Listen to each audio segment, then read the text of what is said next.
Hey everyone, I just wanted to stop by and address something. For me and for many, sports has always been that safe haven where you could come together, drown out the noise of the bigger world, and just come together as a group over the love of our teams. That's the foundation of what this community and everything's been built on here. And quite frankly, over the last few days, that's been shaken. You'll notice today that the show looks very different.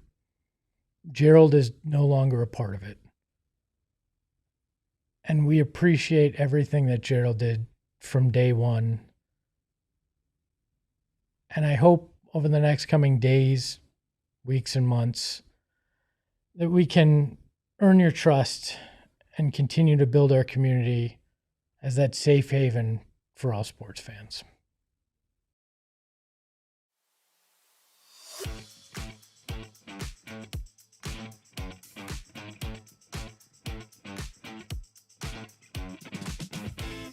Hey everybody, welcome into another edition of PHNX Suns. We do appreciate all of you joining us here after obviously we had no show last week on Thursday and Friday. I'm Eric, that's Steven, we have Ayrton. Behind the Mac, obviously the show, like Espo said, is going to be different moving forward without Gerald. Obviously, you know, we are going to miss all the great things that he did on the show. And for those that are going to continue to stick with us going forward, we do deeply appreciate that. We're not going to spend a lot of time on that because we are going to do what people come here for, and that is talk about basketball. And I promise that the three of us are going to do that to the absolute best of our abilities as we build up to this Phoenix Suns season I know so many of you are excited about. So that's about all that I have to say on the situation as of now. I'll let Steven take the reins for a second, and then we're gonna get into some Suns basketball talk like we always do. Yeah, my thoughts are with Gerald and his family, and I just kind of keep it short and sweet there. Yeah, we are not going to harp on that for too long. Obviously, a lot has already been said about that, but we are here to do our job, and our job is to talk about Phoenix Suns basketball. And we're going to do that today, and we're going to do that every day going forward, and we hope that you guys can take some time and also do that with us. So today's show is going to be a tier, and we are going to be tiering Suns duos. Now, obviously, you can put almost any combination of players together and call them a duo, and that's, I mean, pretty much what we did. But what we're going to break down is how crucial this tandem of players are to each other, to the team's success, and how their successes and failures will impact this team going forward. So thank you all for those of you who are still here and who will continue to be here. Obviously, like always, just to help the show out, especially now as we move forward, the like button, subscribe button, 5-star reviews. But obviously, I understand how a lot of you guys feel. So let's go ahead and jump into the tier, shall we? The tiers that we're going to be talking about today and ranking these duos is the core, massively important, essential, floor raisers, and extra credit. So we have a lot of duos to talk about today. Steven, let's start with a big man duo, Mark Williams and Oso Ighodaro. How do you see these two players coexisting on the team this year, and how important is it? Because we're not sure how much we're going to see of the dual big lineups, I've struggled to kind of rank this one. But I do think they will eventually get to a point where they see the complementary fashions in which those two can coexist off of the things I imagine Jordan Knight is going to look to establish for them offensively so that they can reap the benefits of them being on the court for rebounding and size and things like that. How do you feel about essential for this? I can't put it in essential just because I think there is a world where this is a good team without Oso and Mark Williams sharing the court together. To me, I look at this as like a floor raiser or extra credit. And not necessarily that's a bad thing, right? Like there's not really any bad tiers here. Like if you put somebody on the bottom tier, it's not like they suck, right? But these are two bigs that can't really shoot. They're two good passing bigs, so that's nice. If Mark can stay healthy, they're two athletic bigs who can play some really good defense, also being switching and whatnot. But realistically speaking, this is extra credit for me because if these two are on the court together and it's good, that's to me an unexpected outcome for this team. Yeah, I'm not too mad with it. I just think roster construction wise, because there's only but so many guys that can do things with the ball in their hands past just make a pass. I think that's where Oso can kind of carve out a unique niche with the team. And I think they could have even potentially just a unique two-player pairing as far as Mark Williams setting screens for Oso and Oso just kind of coming off him at times in the flow of the offense. But that's fine. I think that is extra credit. It's not going to be an identity stamping type of configuration of the team. So I get what you're getting at there. If those two are making a positive impact on the court together, like that's bonus points for this team. And it's fascinating to think if somehow that does work, whose game evolves, who's on the floor with them. Obviously, you're probably looking at Book and Grayson Allen for pure shooting. Do you have Jalen Green in there? Is Dillon Brooks, if his shooting is up there? I mean, think about the defense of Brooks, Oso, and Williams if they're all healthy and on the court together. It's interesting, but I think extra credit to me is where that goes, and just because of the lack of positional versatility there. I will say though, one last thing, which kind of had me put it to essential. If Mark Williams is healthy, that means he's probably going to be playing a career high minutes, a little over 30. Where do you find minutes for Oso if you also see that he's valuable for the team? I think that's where the natural, let's see what this looks like, and then the high end side of it could be essential. But to your point, I do think it is, at least at this present moment, is extra credit. Yeah, I think it definitely has room to bump up, but I don't think it's going to be an identity builder for the Suns. Let's stick with Mark Williams and the sophomores, and obviously we can move things around if we choose to do so later. Ryan Dunn and Mark Williams, two starters, the 4 and the 5, presumably, as far as starters go. How does the front court tandem of those two play into the Suns this year and their success? It is massively important because I start with the defensive end of the floor. Who's going to be, if the Suns could control it, guarding the most pick and rolls, which two players of any two-player tandem across the team, if they can kind of manipulate it that way, they'll feel like they're at their best if it's Ryan Dunn at the point of attack and Mark Williams guarding the screener. So because of that and how important we saw point of attack defense being for the team last season, and when it wasn't there, what it looked like, that has to be massively important. I almost want to put it in the core, but it's not going to be of equal value or higher value than something like Jalen Green and Devin Booker. So for that point, I cap it off at massively important, and probably it'll end up at the top of that for me. Yeah, I mean, this is your starting 4 and your starting 5, right? And both of their developments is they're both young players. I believe they're around the same age. Yeah. You know, they're both really young players, and obviously you lose maybe the best power forward minus Giannis in the game last year, and you have Ryan Dunn filling into a spot that, you know, he is undersized for. He's not the ideal 4-man. He's more of a 3.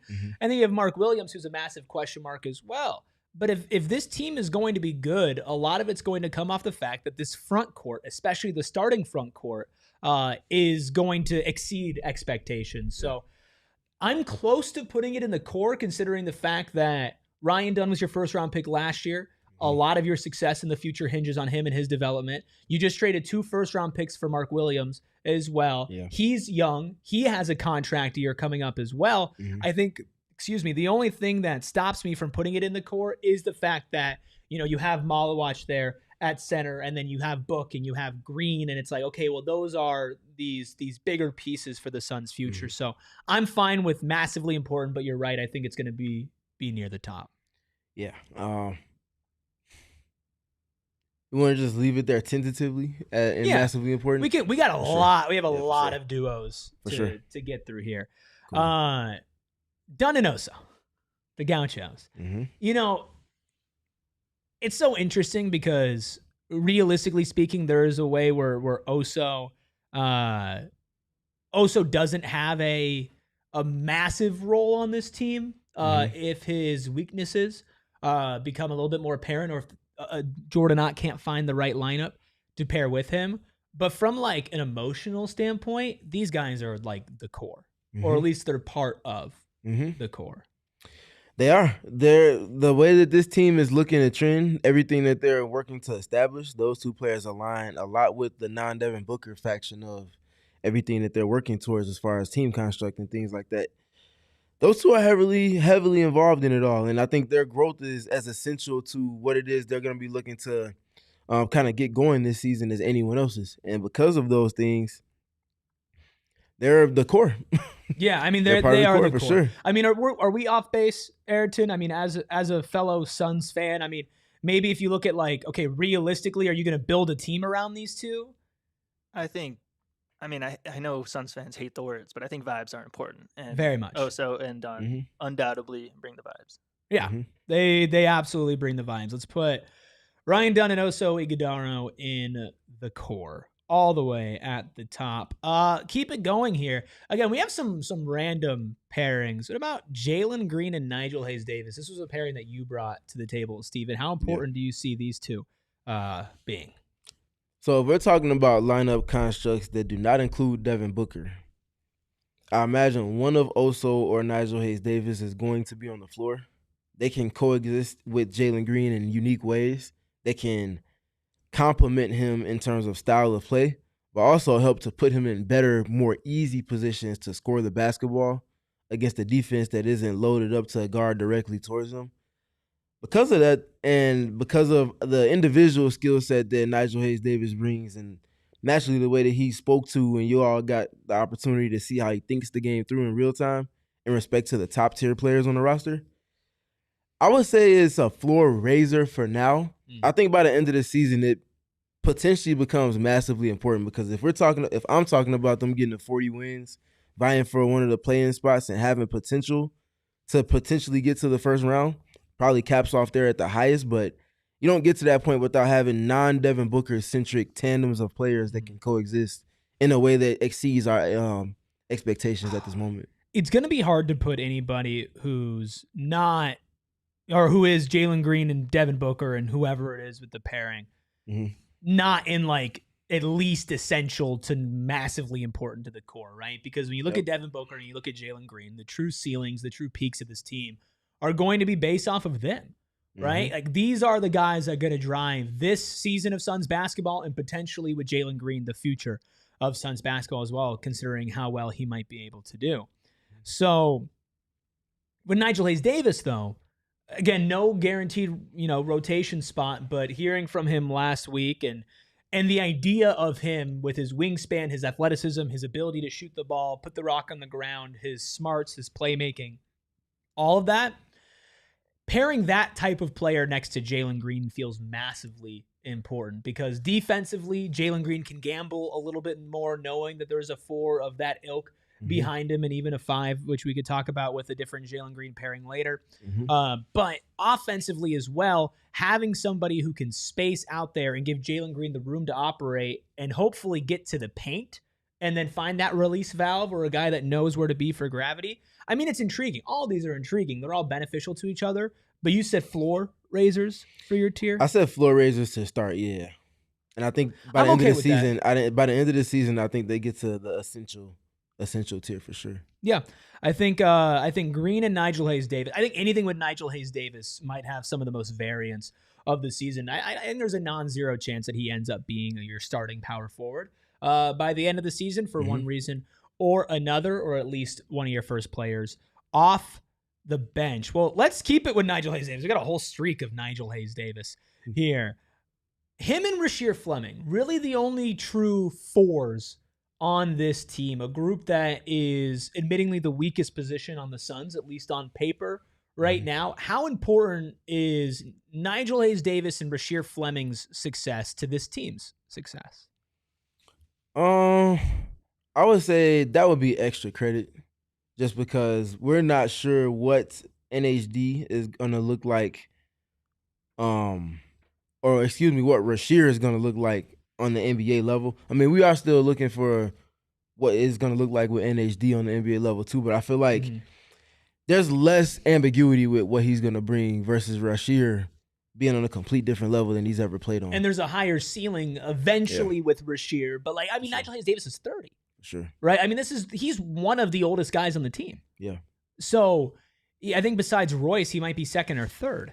So and maybe this tandem is so interesting, and maybe it flies into extra credit for me because of maybe the off-court stuff that Nigel Hayes-Davis can help with Rasheer. Not off-court as in personal life. I'm not saying Rasheer Fleming needs help with that, but off of the game, right? In practice, in shoot around, as far as using your body, developing your game, using that insane wingspan that Rasheer Fleming has. It does feel like floor raisers are extra credit, but certainly not essential for me. Definitely not essential, yeah. I would say it's extra credit. Okay. I'm fine. Yeah, I mean, extra, especially when you think about, are they going to share the floor together? Well, it is an interesting concept, and maybe they can, especially if the three balls flying for both of them is either a 4-5 or an oversized 3-4 combo. I do think that is fascinating, but just like Oso and Mark, how often are those guys going to be on the court together? Not that often. So we'll put them below Oso and Mark in the extra credit category. We got a whole lot of other duos to get to, and we are going to get to it right after our first break. Of telling you about our friends over at Pure Edibles, available in 130 dispensaries statewide, and a local company as well, just like PHNX. But Pure Gummies, not covered in sugar like all of their competitors, but they do taste good. It is a full-fledged candy company, and the best part is that they are designed to be ripped or bit in half so that you don't go too high too fast, pun intended. But also they're clearly labeled so you know what effects you are going to get when you take them, which is sometimes a big problem when it comes to edibles, is that you get hit with something that you don't expect. It ruins the whole experience, not with Pure Gummies. Plus, if you ever want to sip your THC, they just have a new collab that just dropped with Mother Road Brewing. Go find yourself some Pure Edibles products from one of the over 130 dispensaries across Arizona. And if you're looking for a fun night out on the town or maybe a staycation over the weekend, I highly recommend Gila River Resorts and Casinos. Any of their 4 locations, Lone Butte, Vequiva, Santan Mountain, or our personal favorite over here, which is Wild Horse Pass, just because we are biased because we hold all of our events there, but you can do anything, whether it's going to the state-of-the-art gaming floor, whether it's going for a staycation, relaxing at their 4 diamond resorts, or using anything from the upscale to approachable dining to the shows. I saw a live podcast with Shaquille O'Neal. You can really get the best of any world at Gila River Resorts and Casinos. There's just one big rule. There are lots of rules, but this is the big one. You do you at Gila River Resorts and Casinos. Visit playatgila.com for more details. Shout out to all of you in the chat hanging out with us on a Monday. We're going to keep on tiering the most important current duos for the Suns. Let's stick on the Nigel Hayes-Davis train. What about Devin Booker and Nigel Hayes-Davis? We heard last week him talking about playing with Book and having conversations with Book. Is this extra credit, floor raiser, essential? What are you feeling for, obviously the star player and a bench piece that we don't know exactly how much run he's going to get on the team? Yeah, I think Jordan Ott is going to value the high-level thinking realm of players. Obviously, you need skills and specific skills as well as just general talent around Booker, but some of the best pieces that you can put around someone like Devin Booker that gets so much attention and does so many different things, it's someone that can just be on the same wavelength as him in terms of thinking the game through. Right. That's when you look at the Denver Nuggets and you look at everything that is Nikola Jokic, obviously Aaron Gordon and all of his athleticism and complementary skills are great. But he understands how to think things through at a certain processing speed that keeps them in the advantage. All of the alley-oops from the dunker spot and from the short roll, that's cool as a template, but it's the cadence of it and always being ahead of schedule with it. Not saying that Booker and Nigel Hayes-Davis are going to establish that type of rapport, but I think that him understanding what to do when Devin Booker gets X coverage or Y coverage or Z coverage, and being able to put either himself in position to score, Booker in position to score, or someone else because of how well he thinks it through, you can't put a value on those things. Yeah. And because of it, I think it's essential, honestly. Yeah, essential is just, it's so interesting with Nigel because it's like, how often are they going to be on the floor together? I'm not saying that they're not going to be, for sure. But certainly there's a world where, Nigel's on the court when Book is on his off minutes and they don't share it that often. But that being said, ideally, if you could pair Devin Booker with a lengthy 4 who's athletic and can play defense, can get his own shot and shoot spot up threes, and can do all the things that he talked to us about doing last week, which is, hey, when you're getting doubled, when you're getting blitzed, which is going to happen, Devin Booker, besides Nikola Jokic, might be the single most doubled player in the league this upcoming year because he was already there, and that was with Kevin Durant on his team. Yeah. Now you take Kevin Durant off that team, he's going to be, I would say I'd be shocked if he's outside of the top 5 most doubled. And he loves to pass out of those double teams for better or for worse. So maybe it ends up becoming essential just to counter that, right? So I have a hard time, and again, I love Nigel, and we talked to Nigel last week, and I'm high on him, but I have a hard time putting anything with him in essential, considering we don't even know which man off the bench he's going to be, if that makes sense. Yeah, I feel that. So what would you put it as a floor raiser? I put it above Jalen Green and Nigel Hayes-Davis as a floor raiser. I'd have it at the top of that. But I'm willing to be talked into essential because you said essential, right? What do you think, Ayrton? I think the same way that you think that anything with Nigel Hayes-Davis can't be inessential because we don't know where he's going to play. I think that anything with Booker should be essential and up. That's a completely fair point. Very relevant. That's honestly, a completely fair point. Very relevant. Yeah. I just think Why don't we swap seats? I'm not there yet, but we'll think about it. That was good. I mean, let's put it in essential. You said nothing with Book can be unessential. It's a great point. It's a great point. Yeah. That's big facts. Fantastic point from the Freckled Mamba, who did drop 30 in men's league, just so everybody knows, and he dunked on somebody like crazy. It was his whole forearm was above the rim. It was nuts. All right, what about the rookies that are on standard contracts? Kaman Malawach and Rasheer Fleming. Just because they're rookies, do they go in the core? Are they massively important? Or are these two players that, realistically, Steven, they probably won't share the court that much together, and they probably, again, we don't know for sure, but probably won't make a massive impact this year. Where do you scale the long term with the short term when it comes to these two and tiering them today? I don't want to say it. I'm getting caught in limbo mentally. It's nothing. It can't be more than extra credit, can it? Just because we're not even sure they're going to be. I feel like, because their success this year. I mean, even Kaman's success, right.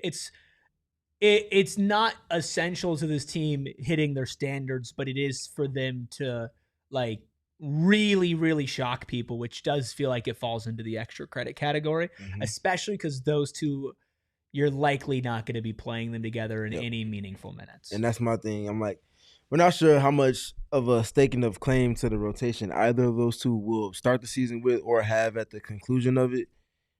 Nor do we know if they're going to be sharing time on the court together in addition to those things. So, yeah, it's extra credit probably after Nigel and Rasheer. Or would you put it? Yeah, I mean, I don't know. I feel like in the extra credit category, that's going to be based off of potential. And I feel like you throw Kaman in there. And if you be at the top, let's say, and if we look at the extra credit category, this is how I kind of look at it, as if we are looking at those two players as a duo as having a positive impact on the Suns this year, just how important, just how extra would that extra credit be? If you can end up not only getting that individually from Kaman and Rasheer, but getting that collectively, what that means for the now and the future is much more important than Oso and Mark and Nigel and Rasheer. That's just kind of where I stand with those two. And in the extra credit category, I do want to lean towards giving the benefit of the doubt to the rookies. Yeah, for sure. So that would be top of extra credit. Top of extra credit, which is our most packed tier right now. If you are listening on audio, Dunn and Oso as the only ones in the core. Massively important is Dunn and Mark Williams, your starting 4 and 5. Essential is Devin Booker and Nigel Hayes-Davis. Floor raisers is Jalen Green and Nigel Hayes-Davis. And extra credit, Kaman Malawach, Rasheer Fleming, Oso Ighodaro, Mark Williams, and Nigel Hayes-Davis and Rasheer Fleming. Almost everybody is paired up with Nigel Hayes-Davis. What about Ryan Dunn and I would say presumably who's in that backup 5 spot to start the year? Maybe him and Oso are neck and neck, but the most under-talked about name on the Phoenix Suns this year, it is Nick Richards. How important is Ryan Dunn and Nick Richards to this team? It's very important. It's going to be one of their most featured pick-and-roll defensive tandems, especially when Nick gets into the lineup. And because of that, in addition to the rapport that they established last season, playing off of the attention of Durant and Booker and a little bit of Beal mixed into that as well, those two had an interconnection, not a primary one, but like a secondary or tertiary one that allowed for them to kind of play within the advantages that the attention that those players creates. There's going to be a lot of opportunity for them to just do things. And it's just plan and read and react, as simple as it gets. And if Dunn continues to grow in the ways in which he's featured, but also in the decision-making department, he can have some easy 2-versus-1 opportunities with Nick Richards where he makes the right pass. Those are easy 2 points for him. This is really a fascinating one because Nick Richards has kind of just been forgotten about. No, seriously. And honestly, like I'm not trying to, be offensive to Nick Richards, but it's like it kind of makes sense. You traded for Mark Williams, that's a big move. You drafted Kaman Malawach, that's a big move. You traded Kevin Durant, that's a big move. You brought back Jalen Green and Dillon Brooks, like that's what your team's going to talk about. And then you have Oso Ighodaro, who's going to be in that contention for your backup center spot. But the thing with Nick Richards last year, and obviously he wasn't the savior that a lot of people, including myself in the moment, obviously emotionally felt like he could be. I call that Yusuf Nurkic PTSD. He was a serviceable backup center who played starter minutes, and it was even to the point where it felt like Mike Budenholzer was messing with him too, because he walked in, he had 20 and 20, man. A backup center who can reach those heights is pretty important. And I do imagine that these guys play a lot because I think Ryan Dunn plays a lot of minutes this year. And Nick Richards also super important because Mark Williams is not the healthiest guy in the world. So I feel like, is it weird to put this in essential? I don't think so. Then I think we going into the season, it's more than fair to assume that Nick Richards will be the backup center. I think before we get proven differently, before we hear differently, I think the Oso is going to split minutes between the 4 and the 5, but if we're just slotting him in as a 5 right now, I do believe Nick Richards is the backup 5. Maybe I'm wrong, right? I think there's definitely a world where Oso walks in as your backup center, especially if he has a good camp. Yeah. But Nick Richards' offensive game is a little bit more refined. We'll see. We'll see with him. I think essential is certainly important. But obviously, look at Ryan Dunn and Oso Ighodaro. That's in the core. So even if Nick Richards walks in as the backup center, we know that for the long-term future of this team, he is not nearly as important as Oso, which might lend themselves to seeing more Oso on the court than him in the long run at the end of the season. Shout out Christian in the chat. He said, I think it's better to be safe than sorry. So Nick is like insurance. Absolutely. And that's exactly what I feel like he is too. Yeah. I feel like that's why at one point when it felt like he was likely to be traded, they ultimately backed off of that because nothing's guaranteed as far as the health of Mark Williams, unfortunately. You have to make sure you have your T's crossed and your I's dotted. I was about to say T's dotted and I's crossed, but I caught myself where earlier. My brain is right now. Good pump fake. Am I? You let me finish my sentence here. Am I crazy for thinking that Grayson Allen and Royce O'Neal should be massively important? Nope. Because for the current success of this team, they need to be really good. And also for the future is in, hey, if you guys are really good, we can either keep you or we can trade you for a good trade package if somebody's trying to win now and give up on a young piece or whatnot. So I think Grayson Allen and Royce O'Neal, the old guys, the vets on this team, at like 28, 29 for Grayson Allen. Royce is I think Royce is 31. I think they're massively important. They're not Dunn and Mark Williams massively important, but they're certainly in there for me. So, hot word this entire offseason for the Suns, spacing. Does anybody on the Suns roster provide that more than those two in particular, excluding Devin Booker? No.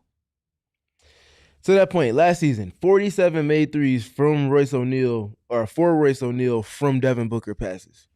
38 threes made for Grayson Allen from Devin Booker passes. Nobody's going to play better off of the attention that Booker gets in terms of shooting than those two. Those are your best shooters going into the season. After Devin Booker, obviously. You need those pieces to make everything else work. Dillon Brooks can be a player that chips in a similar capacity. Teams are not going to look at him the same way that they look at Grayson. They might look at him similarly to how they look at Royce, but even with that, it's still just a little different. He still has to prove it for more than just one season is what I'm getting at for Dillon Brooks, but those two are very essential. 3-point shots are going to be hard to come by in terms of who's taking them and when they're being able to take them. And those two are two that have proven to play off of Booker well. Yeah, certainly they're not in the core, but they are massively important. Below Ryan Dunn and Mark Williams, because neither of them, at least as of right now, are starters. But if there is an injury, I don't know. I think Grayson Allen's probably the most likely guy to move in that starting lineup, maybe even before Colin Gillespie, just to add a little bit of extra shooting in there. We will get to Colin Gillespie now, though. How about the two guys going back and forth most likely to win the Dan Marley Hustle Award? It's Colin Gillespie and Ryan Dunn. Two guys that will probably give you the most effort, along with Dillon Brooks, as a POA defender or maybe just as a PESK defender, just a pesk, because those two guys are going to give people hell. Obviously, Dunn, defensively has a much higher ceiling than Colin, but Colin does try. And offensively, I mean, we're looking this season at Colin and saying, go be that offensive engine off the bench. I wouldn't be surprised if this is one of the higher ones that we ranked today. Yeah. Because of how they wear their blue-collar nature, I feel like they're essential. And I feel like they're essential because that might be a tandem that's included with some of their best defensive lineups because there's only going to be but so many ways you can allow for Ryan Dunn to defend off the ball viably outside of when Colin's on the court because Colin can take over at the point of attack depending on what the matchup is for a primary ball handler. Now you can shift Ryan Dunn around. You can move him around on a possession-by-possession basis and be okay at the point of attack because, Colin's going to set a tone for you. So I think it's essential. I would probably have it third after Dunn and Nick Richards because I feel like Nick is going to play a lot of minutes, especially early on, and that pick-and-roll duo defensively is important. I would probably put it above Dunn and Nick Richards just because Colin being the sole point guard on the team, and we've talked a lot about how important he is. I just think that in the hierarchy of success for the season that Colin is above Nick Richards, even though I think Nick Richards is being overlooked. Plus, Nick Richards, there are other players there that I think could slot into that role. Besides Devin Booker, there's not really another person that can slot in that role, Colin Gillespie. Hey, that's the first time that sentence has ever been said. We have a question in the chat saying who won the Dan Marley Hustle Award last year. That would be Ryan Dunn. I would go above Dunn and Nick Richards, below Booker NHD. What do you think, Freckled Mamba? Break the time for us. I think I'm going above Dunn and Nick Richards as well. Okay. Just thinking about games finishing with like Colin Dunn, Booker, Brooks, and a big like. Wow, so you hate Jalen Green? I mean, it sounds like it, doesn't it? But I think finishing games with that, I think is going to be just so much fun. We saw it last year with the energy Colin brings. I think the step is going to be, the leap's going to be there for sure. Either way, it's essential for both of those duos, but let's put Colin and done there. Secondly, just to break it down for everybody before we hit our final break and then continue this tier, Ryan Dunn, Oso Ighodaro are the only two in the court right now. Massively important. It's Ryan Dunn and Mark Williams, Grayson Allen, Royce O'Neal. Then in essential, it's Devin Booker and Nigel Hayes-Davis, Colin Gillespie, Ryan Dunn, and then Ryan Dunn and Nick Richards. Floor raisers, Jalen Green and Nigel Hayes-Davis. And then an extra credit, Kaman Malawach, Rasheer Fleming, Oso Ighodaro, Mark Williams, and Nigel Hayes-Davis and Rasheer Fleming. What about Devin Booker and Grayson Allen? What about Devin Booker and Jalen Green? What about Jalen Green and Dillon Brooks? We got a whole lot more to get into, and that is exactly what we're going to do right after our final break. Man, appliances are expensive. I mean, it's just, they are. And you want to make sure that you're getting the right one from the right people, and that's exactly what Spencer's is here to do. With 11 Valley locations, they're employee-owned and operated. They have same-day and next-day delivery, the largest selection of in-stock appliances. Hell, they helped us mount and get our TVs for our viewing area in here, but they also want to help you out with the price of things.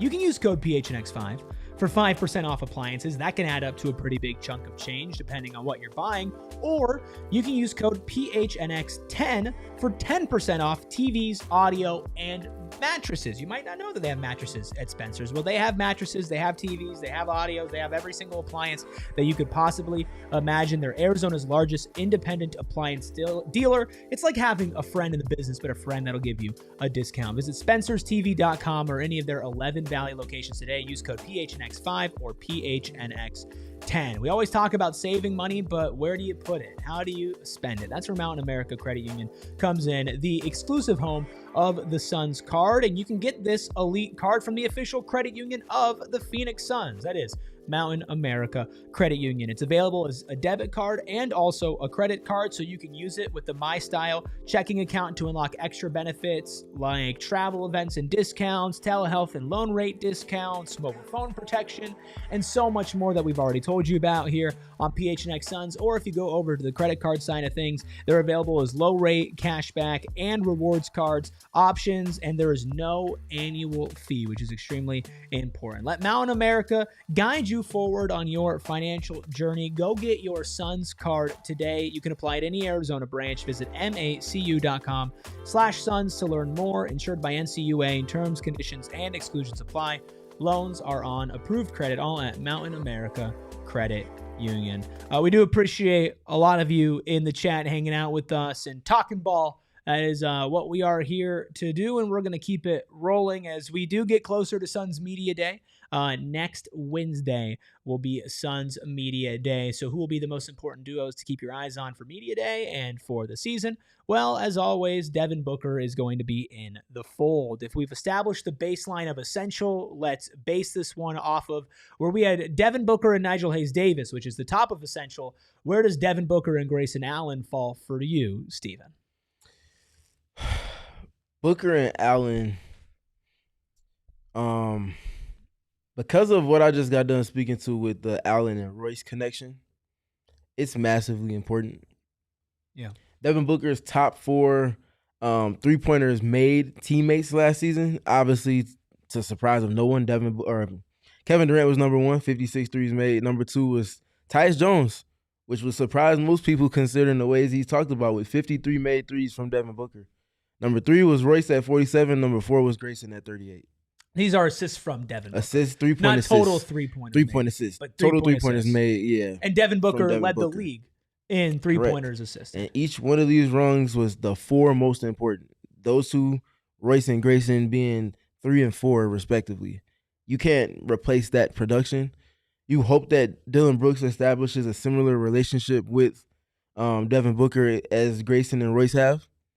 But you still need those two in the short term to do, if not exactly what they did the last 2 seasons, close to similar to that. Yeah, the same thing that, we talk about Nigel Hayes-Davis being a release valve. Grayson Allen is going to get a lot of open threes when Devin Booker is on the court with him, and it's very important that they're able to coexist.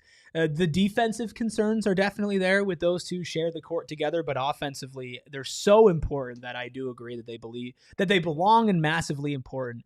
It's got to be above Allen and Royce, right? Because, I guess it's like a unit. Allen and Royce are important for different reasons, but as far as, current team success, it's the Devin Booker bump that Ayrton coined. Yep. Are we good going exactly between the two starters, Ryan Dunn and Mark Williams, and then Grayson Allen and Royce O'Neal? Are we good putting Booker and Allen there? Mm-hmm. Cool. All right. What about the duo that was traded for Kevin Durant? Coming over from Houston, massively successful season for both of them, a career best season, especially shooting-wise, for Dillon Brooks, him and Jalen Green. Are they a part of the core, Steven? Yes, I would say they are. And especially because they'll both be starting for this team going into this season as well. And all of the newness, those two are as heavily featured in that outside of Mark Williams as anybody else. And because of those things, they're part of the core for sure. Just some numbers for people to kind of contextualize with everything that is Dillon Brooks and Jalen Green. Jalen Green had his second most assists last season to Dillon Brooks. Similar number in terms of volume of threes made as Grayson Allen and Royce O'Neal with Devin Booker was a relationship between Green and Brooks. You bring that adds some dynamic nature to everything not Devin Booker related. Two players that can coexist as a tandem in multiple capacities. I think they're part of the core. They're absolutely a part of the core. Maybe Dillon Brooks isn't a part of the long-term future of this team, but for the current success, Dillon Brooks is obviously one of the top 5 most important players. Jalen Green, playing next to somebody familiar, like even beyond the fact of them individually, they complement each other very well. They know each other very well. There's chemistry and consistency there, and they're both happy that they came over to the Suns together, which I think is pretty important for each of them individually. Above or below Dunn and Oso? I think it's got to be above, right? It's got to be, right? That's above. It's got to be above. That's the best duo so far. It is the best duo. I mean, it's going to be hard. Obviously, I think there's one duo that we look at that we say, okay, that's going to be above. But other than that, I don't know if there's another duo here that's going to be more important as a tandem than Jalen Green and Dillon Brooks. Let's talk about Devin Booker. At the top of the top right now. Let's talk about Devin Booker. Let's talk about Devin Booker and some centers. Devin Booker and Nick Richards. Let's judge this the same way that we judged the last Devin Booker one, and that's off of Booker and Nigel Hayes-Davis, which is smack dab in the middle of our tier right now at the top of Essential.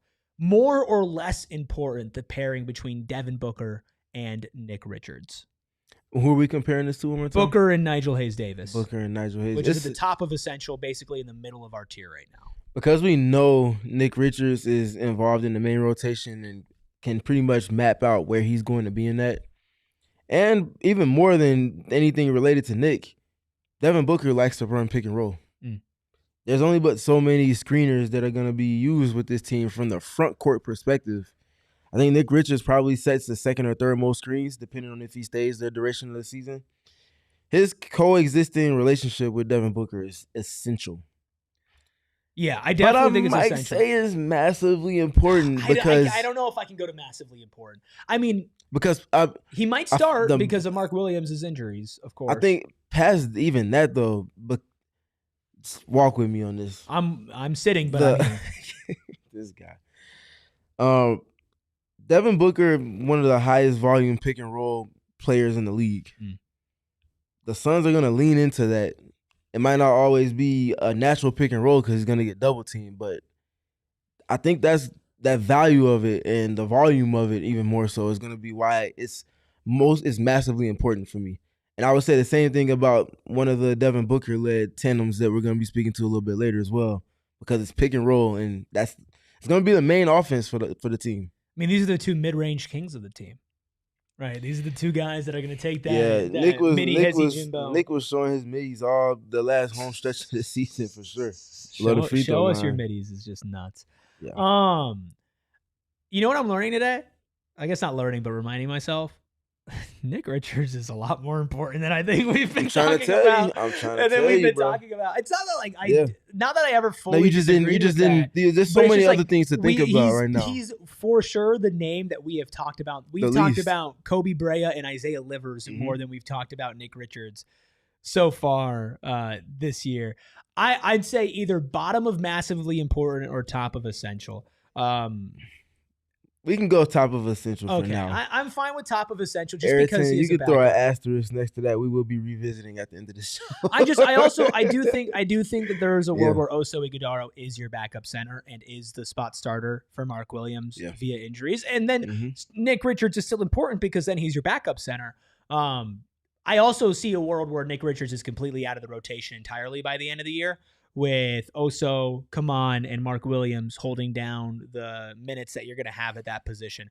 Because it is going to get to a point, especially if you're not as good as maybe you want to be, but as good as other people expect you to be, where you're just going to start giving Kaman Malawach burn, because it's way more important to see him develop and get those reps than to see Nick Richards get that, when his contract is over at the end of this year. And he's likely gone, unless he stays on a vet minimum, which, again, not going to outrank a top 10 pick. No, not at all. Well, let's talk about Booker and another center. This is the core for sure, but where in the core? Devin Booker and Mark Williams. When healthy, Mark Williams is the best center that Devin Booker has played with since DeAndre Ayton was, getting his crap together and playing well during that 2021 Bismack finals run. Biyombo, Arisher, and I will not allow for it. Hey, Spurs legend Bismack Biyombo. Realistically, though, Mark Williams, if healthy, is going to be the best center that Devin Booker has played with in about 4 years. Obviously, the if healthy is a big part of it, but it's in the core, Steven. Is it higher than Green and Brooks is really the only question that I feel like we have to talk about right now, unless you disagree. It's definitely the core. And it's got to be higher than Dunn. It's number one for me right now. Number one. It's number one for the name for the tandems that we've spoken to so far, because again, pick and roll. Very, very important for this team. Mark Williams being able to coexist with Booker off of double teams, but also just being a good screen setter to create an advantage while Devin Booker comes off and does what he does in pick and roll. Need it to click.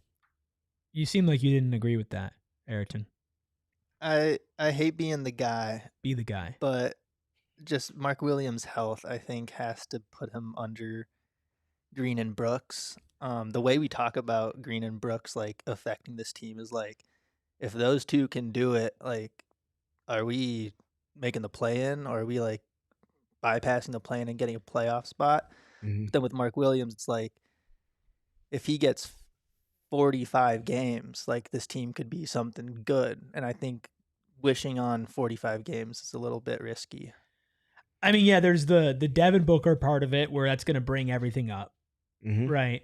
And there's the Mark Williams part of it where it's how do you judge this? Where it's somebody that if he is healthy, again, think about having how big of a difference having Nick Richards was for a couple of games for Mike Budenholzer decided to poop his pants yet again and fumble that entire situation. Think about how big of a difference that was, right? If Marcus, and I know it's a big if, but if Mark is healthy and that's the center that you have paired up with Devin Booker, I mean, that is a complete game changer for him as he's in the prime of his career. But I think it is fair to knock down the health side of things. Plus, with Jalen Green and Dillon Brooks, you're going to get a lot more, in theory, in a vacuum, availability out of those two.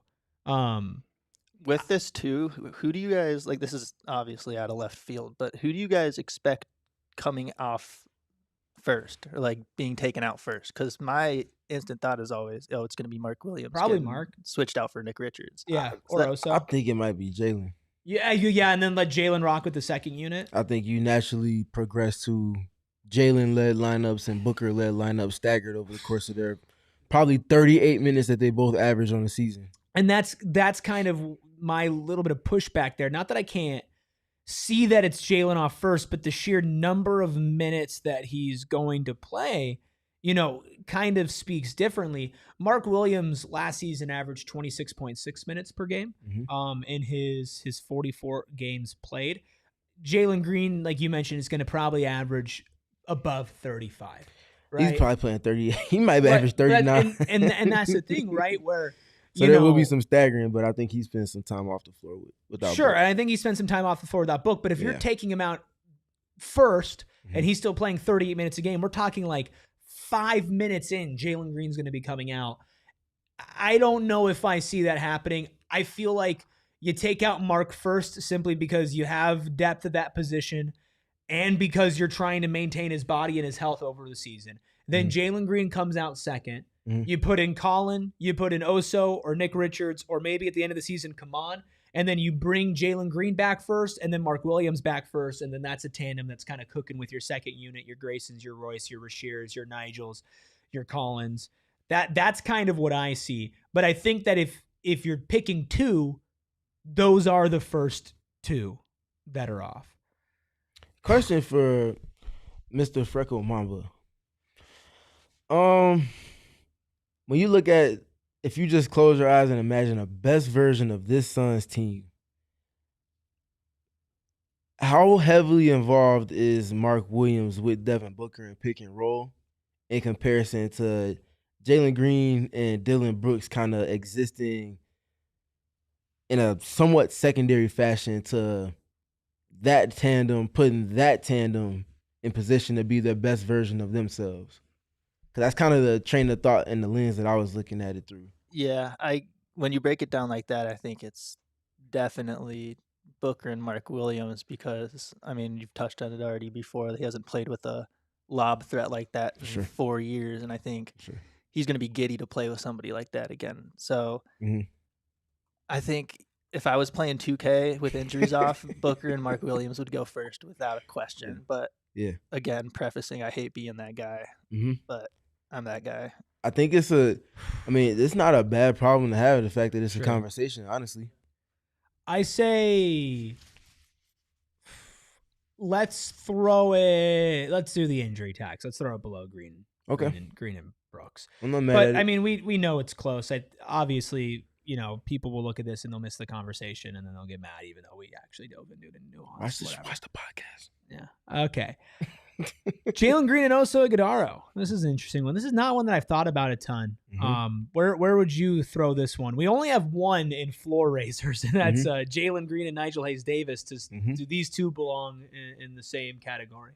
For different reasons, but copy and paste. That's why I brought them both up. We're talking about Jalen Green-led lineups that do not include Devin Booker.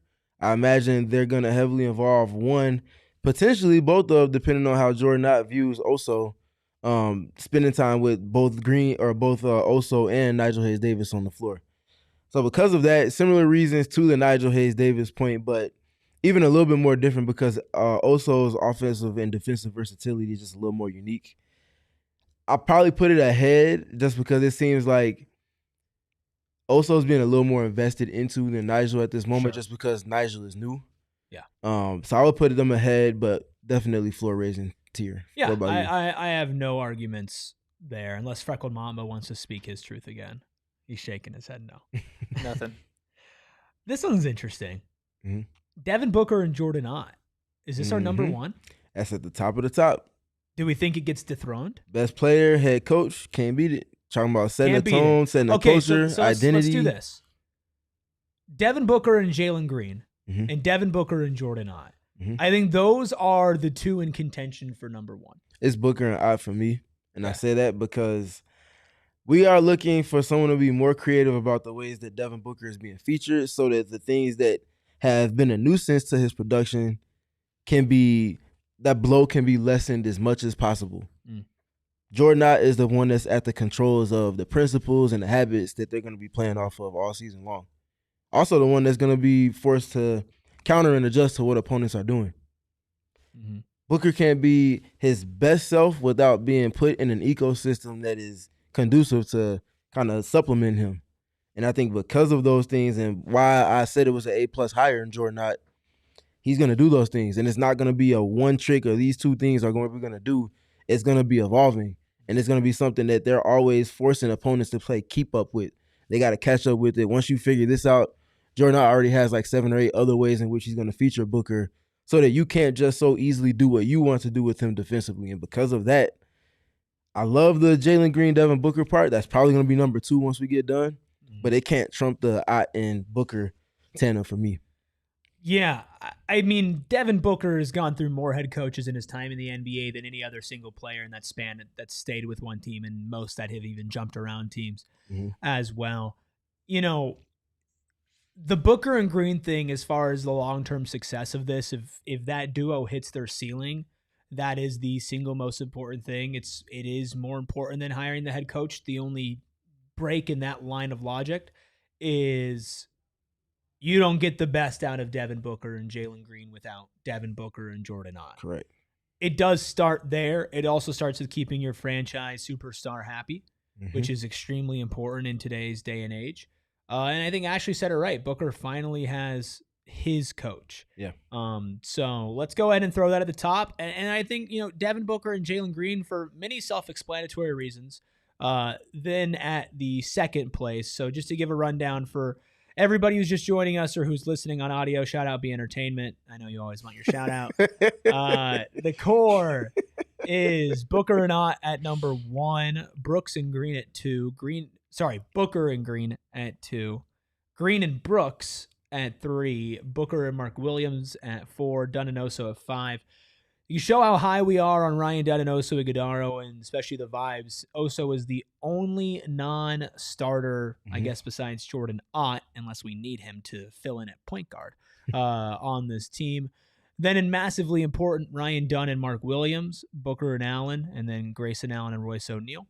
In essential, we have Devin Booker and Nick Richards, Devin Booker and Nigel Hayes-Davis, Colin Gillespie and Ryan Dunn and Nick Richards. In floor raisers, we have Green and Oso, Green and NHD. And then in extra credit, we have Kaman Malawach, Oso Ighodaro, Kaman Malawach and Rasheer Fleming, Oso Ighodaro, Mark Williams, and Nigel Hayes-Davis and Rasheer. Let's keep it up with the Devin Booker train. This was one of the more fun duos last year when we got to see it. Looking at you, Mike. Devin Booker and Oso Ighodaro. Ooh, I'm curious what you think about this tandem. I'm fascinated. Yeah, I'm fascinated, especially when you're going to be playing out of all the double teams that Devin Booker's going to play out of, to be able to hit it to an Oso Ighodaro who's also able to play make. Like, let's say hypothetical lineup, you have Devin Booker, Grayson Allen, Dillon Brooks, Rasheer Fleming or Nigel Hayes-Davis, and Oso Ighodaro. So you have length, shooting, athleticism, and defense with a 5 that can pass the ball. Devin Booker's going to get double teamed like crazy in that lineup. If he's going to hit Oso Ighodaro somewhere in the middle of the court, Oso can hit that fire little bullet pass that he's become so good at to Dillon Brooks, who shot nearly 40% from 3, or Grayson Allen, who shot over 40% from 3. If it's Ryan Dunn or if it's Rasheer Fleming or if it's Nigel Hayes-Davis, hopefully their 3 balls are consistent and able to hold up from either overseas or last season. I think this is really fascinating. I don't think we could put anything Booker below essential, and I think I put this honestly maybe at the top of essential. Even though Nick Richards is going to be really important, I think the ceiling with Oso is so much higher that combo might be the top of essential for me right now. Devin Booker had his 4th most 2-point assists to Oso Ighodaro last season with 22. He had his 3rd most assists. Does Mike Budenholzer know that? Nope. He also had his 3rd most assists at the rim to Oso Ighodaro with 14. Which is one of Booker's, I guess, like weaker points as a playmaker. I genuinely, just in watching his playmaking, I don't believe it. I just don't think he's played with a force at the rim to accent. It's been more, hey, we have these shooters. He never throws lobs. No, I would say the lob is not his best. But I love my boy, but he can't throw lobs. No, he can't throw lobs, but he can hit rollers, though, and that's one form of it. But to your point though, the lobs point, it has to be something he adds to get the most out of Mark Williams. He's been passing to Yusuf Nurkic or Drew Eubanks. He has more ground laden bigs than vertical spacers, 1,000%. But he has to be better. I won't rehash finals memories, but you know exactly what I'm talking about there. But my point in bringing it up, I want to challenge people in thinking the game from a unique or different perspective this season. This is not a conventional roster, so that means it doesn't suggest you should have conventional thinking with it. So imagine it's a lineup of Jalen Green, Devin Booker, Oso Ighodaro. Let's just throw Royce O'Neal and Mark Williams out there. Mark Williams and Nigel Hayes-Davis, or whoever it was that I said was on the floor with that group, setting stagger screens for Grayson Allen on the backside. Or Jalen Green on the backside. Oso's initiating the offense. Devin Booker's in the weak side corner. Oso brings the ball to court, and instead of passing it to Jalen Green off of the handoff or off of the screens, the stagger screens, the staggers end up just holding the attention of the weak side defense. And now it's Devin Booker flying up from the corner to set a screen for Oso Ighodaro. So now they're working with the weak side manipulated in the 2 versus 2. Whoever it is that's guarding Devin Booker, let's just say it's Amen Thompson. What is he going to do when Booker sets that screen? Is he going to switch it and concede that switch to Devin Booker to have a 4 or a 5 on him?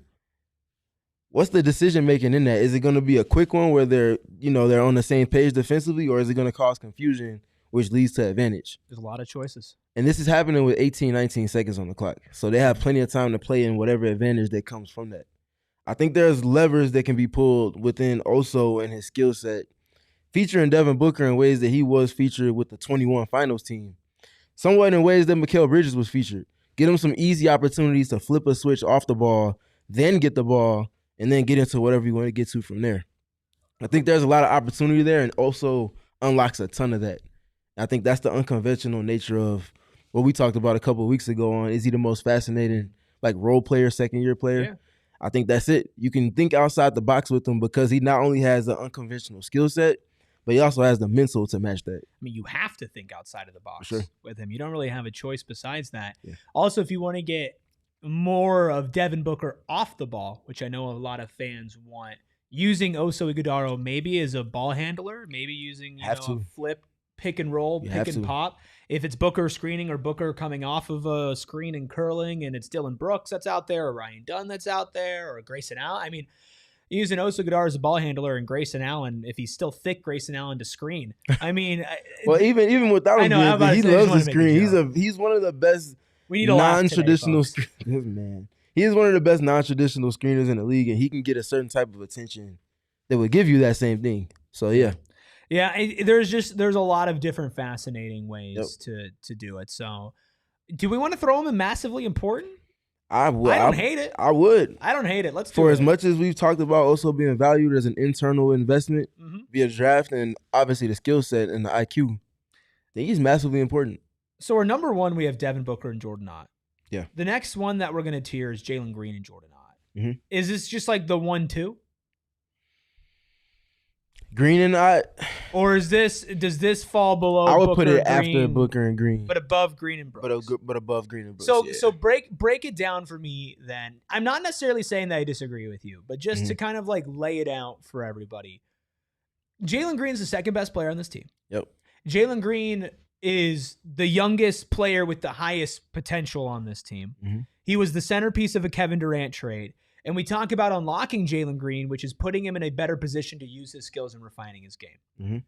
Tell me why that is not more important as his relationship with the head coach, his buy-in to the system, just like it is with Devin Booker's, then, okay, now we'll put him below Booker and Green. Tell me why that's where the difference is that we're drawing the line where it's Booker and Ott, but not Green and Ott that come first. Because whose team is this? Mine. Just kidding. It's Devin Booker. Well, technically, it's Matt Ishbia's if that's the case. True. That's the direction going. You know what? No, it's the fans. Even though this isn't a Packers situation, this is the fans' team. This is true. Which I will have a supplemental video that I would love to talk through things with Eric on. So be on the lookout for that in the future. Yeah, you just found out about it like everybody else. Correct. This is news to me. Yep. But to the point though, because Devin Booker is a franchise player and he gets the type of attention and the multiple types of attention that he gets, he can put Green in positions to be successful in ways that stem from the Jordan Ott and Devin Booker tandem. If you get what I'm saying. Sure. It's going to be more Devin Booker is doing X, Y, Z, or ABC that gets Jalen Green to being able to do the things that he would be more impactful in terms of his scoring than he's been at any other point in his career. Sure. I feel like that, and it comes before the Ott and Green tandem, just because more often than not, the ball's going to be in Devin Booker's hands. I mean, I think obviously that if you're putting two players together, Booker and Green are at the top. There's no debating that. There's no question in that. Mm-hmm. Devin Booker's not the guy who's going to go define Jalen Green's role. He's not the guy who's going to go sit there and say, you know what, like this is how we're going to use Jalen Green. Obviously, he's going to be involved, but that's Jordan Ott's job. Jordan Ott's job is to maximize Jalen Green and to maximize the return that you get from the value of the Kevin Durant trade. Whether you're going to flip him or keep him, like your job is to put him in the best position to succeed. Yeah. Jordan Ott's the guy who does that the same way that is with Devin Booker. Maybe Jalen Green isn't the franchise player, but he is number 2 on the list right now. For sure. And I don't think it's really close with anybody else at this moment. I'm fine putting him third. Like, I'm not going to throw my hat. Unless because I don't want you guys to see my hairline. But I'm not going to throw my hat and like be upset. But I do think that there is an argument for the 2-star relationships with Ott to be the most important, because what derailed, or what was at least a big part of what derailed the last couple of Suns teams, it was the stars' relationships with the coach collectively. So obviously they're top 3. This is nitpicking. Let's throw them behind Booker and Green. 4 more here. The one that we'll probably be using as far as a nickname goes the most, Brooks and Dunn. This is also the core. We have a lot of the core. Yes. There's a lot of people in the core. Yes. Big core. That's what it looks like when things are brand new. Okay, so this is above Dunn and Oso. Is it above Booker and Mark Williams? For their importance defensively, I don't know if I'm comfortable enough to say yes to that. Talk me through what you think. I want to hear what Ayrton has to say too. I think yes. So? This is the Mark Williams injury tax. This is how massively important it is for Ryan Dunn's development. Yeah. In the future, I think that their shooting and them being successful on this team, like you don't have a starting 4 on this team, at least not right now. Right. You have much better options for your backup 5 than you do your backup 4, at least in theory right now, and allowing Oso to be in the conversation for both. These are your 2 best defenders in your starting lineup. These are the 2 best defenders on your team. Point blank, period. When it comes to defense, these 2 are going to set the tone. They're going to take the toughest matchups. They're going to do all the dirty work. That's these 2. They are the core. They are, in theory, going to be more available. Their shooting is crucial. Their defense is crucial. I would put them just below Green and Books and above Booker and Mark Williams. Yeah. I'm not mad at you on that. Ayrton, what you think? This is an internal dilemma for me because I have to decide whether to go with the injury tax for Mark Williams or give the Booker bump. So I think for those things got to cancel out, though. Yeah, I mean, they're so important to me. I can't cancel either of them out. I think Eric talked me through the defensive importance that Brooks and Dunn have. So for that reason, I'm going to go with the injury tax and put that above Booker and Mark Williams. Cool. I'm good with it. All right. We got 3 left. Don't worry, Charles. We're almost done. Jalen Green and Mark Williams. We have too many people in the core. we have the core. We can revisit the afterwards. The core can't be the most. We can revisit afterwards pumped, for sure. But this is 2 starters. I mean, it's below Booker and Mark Williams. I feel like Dunn and Mark Williams is massively important. I think Green and Mark Williams also are massively important, but at the top. Cool with that? We cool with that? I'm cool. It doesn't seem like you're cool with that. I'm cool with it. I was just thinking it through a little more. No, let's try to spice things up for Charles here, huh? Come on, hit me with a disagreement. I don't want Charles to go home unsatisfied. So you said you want them to be massively important? Yeah, I think the top of massively important. I think it's probably the second most used pick and roll tandem. And for the context that they'll spend the most time in, as far as the way this team operates offensively. Yeah. I think it's probably the core, bro. That's I genuinely do. Fuck because it, we're in overtime. Throw all of them in the core. Fuck it. Who cares? Dude, put everybody. Ott and Gregory in the core. I mean, they put him in the core. They definitely put him in the core. I don't care. Put him in the core. Sure. Put Green and Mark Williams in the core. No, I'm not even kidding. Ayrton, just start dragging everybody into the core. I'm not kidding. Everybody into the core. Everybody's in there. Everybody's the core. There we go. We're not posting this. We're not screenshotting this. Everybody's in the core. Bang, bang, bang, bang, bang, bang, That's bang, bang, bang, boom. Okay. So we tiered Suns duos. Now this is hashtag one band, one sound. If you know, you know. to the point that it's literally off screen. Everybody's the core, but this is the order that they're in the core. Jordan Ott and Brian Gregory. I wouldn't agree with that. They're not number one. But they're in the core. Booker and Ott in the core. Booker and Green, third. Green and Brooks, fourth. Brooks and Dunn, fifth. Booker and Mark, sixth. Dunn and Oso, seventh. Mark Williams and Nick Rich. Okay, you got to stop moving it around, Ayrton. I can't read. I can't read it. Whatever, y'all. You can follow the show at PHNX_Suns. Appreciate everybody. Sean, facts. All of y'all in the core. Appreciate everybody is in the core in the chat. Chat's the core. You're the core, Steven. Ayrton, you're the core. Everybody's the core. Thank you all. Thank you to everybody who's in the core. Hit that like button. Hit that subscribe button. You can follow us at the core. You can follow us at PHNX_Suns. That's on Twitter and on Instagram. You can follow Steven at StevenPG3. That is Steven with a PH. You can follow me at ERIKRUBY. We appreciate the Freckled Mamba, also a part of the core behind the Mac, making all of the magic happen. You can follow him. Core, hashtag alignment. Hashtag core, hashtag alignment at Freckled Mamba. We will get through this together. We'll laugh like we did today. We'll talk basketball like we did today, but the emphasis is on together. For those who choose to stick around, you mean the world to us, and we hope to repay you for your investment in us with all the hard work that is going to be upcoming in this Suns season. We know that this is not what anybody expected.